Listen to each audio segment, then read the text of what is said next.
I don't know about you, but I can't stand cancel culture, and neither can Japan. Neither can the anime and manga artists in Japan, and they're trying hard to resist. They're trying hard to stand up against the Western cancel culture, to adhere to the Twitter feels and morality. I'm Mr. Deadman of the Deadman Stone podcast. If you like these sort of videos, press the like button, share, subscribe. I know this is more anime oriented, but it's still about cancel culture and the resistance. There has to be some resistance to it, and I want to see more of that. Now, I wouldn't be hopeful, but I'm a little cynical about how far this is going to be able to go, because usually money is what is the final factor, the final weight in making any sort of decision about creativity, especially anymore. But let's look at this. So a series called Love, Hina. In it, there's a character that's Indian, so the character is going to have darker skin.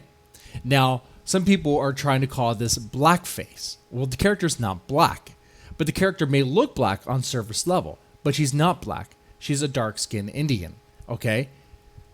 Which is a thing. That's a thing. You know, I like how people see this and they just say, oh, that's blackface, or they say that's problematic, or they say there's things in the manga or things in the anime that are racist, maybe certain jokes or whatever.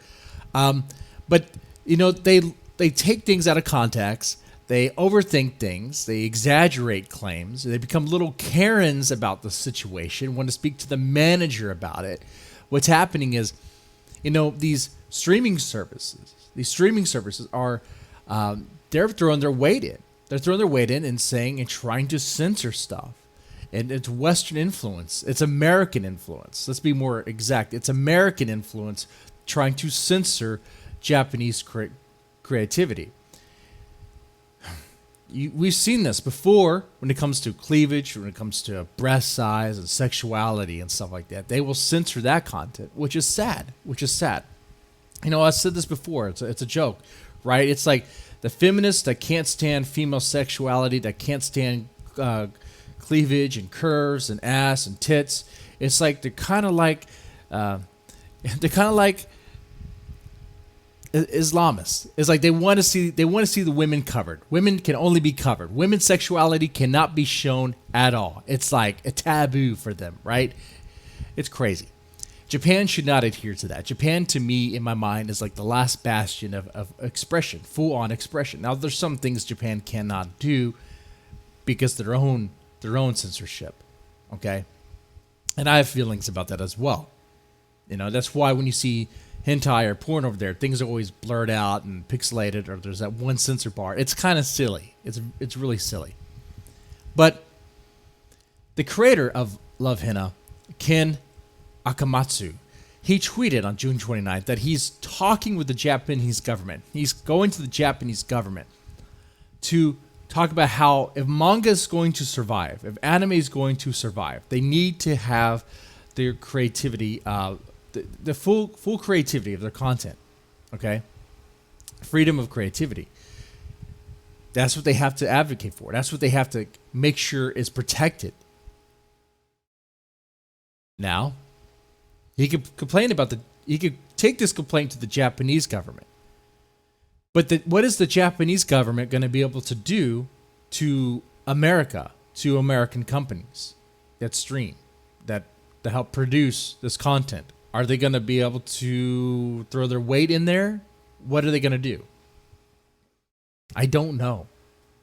And honestly, I want to be optimistic about this, but part of me's not.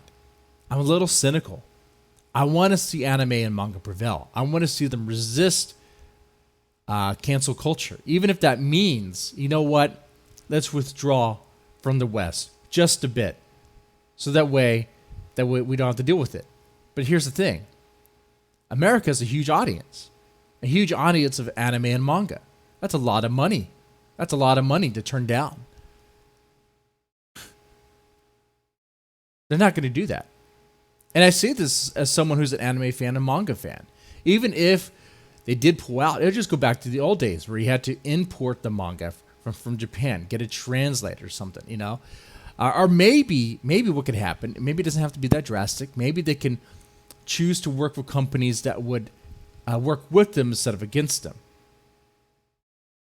You know, when companies like Funimation want to insert their own politics into the dubbing, when it takes certain creative decisions because of, I don't know, politics, because their opinions about things, that's a problem.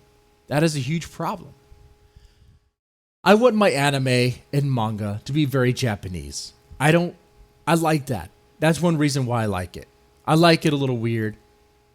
You know, I like that. I don't know about you, but I like that sort of thing.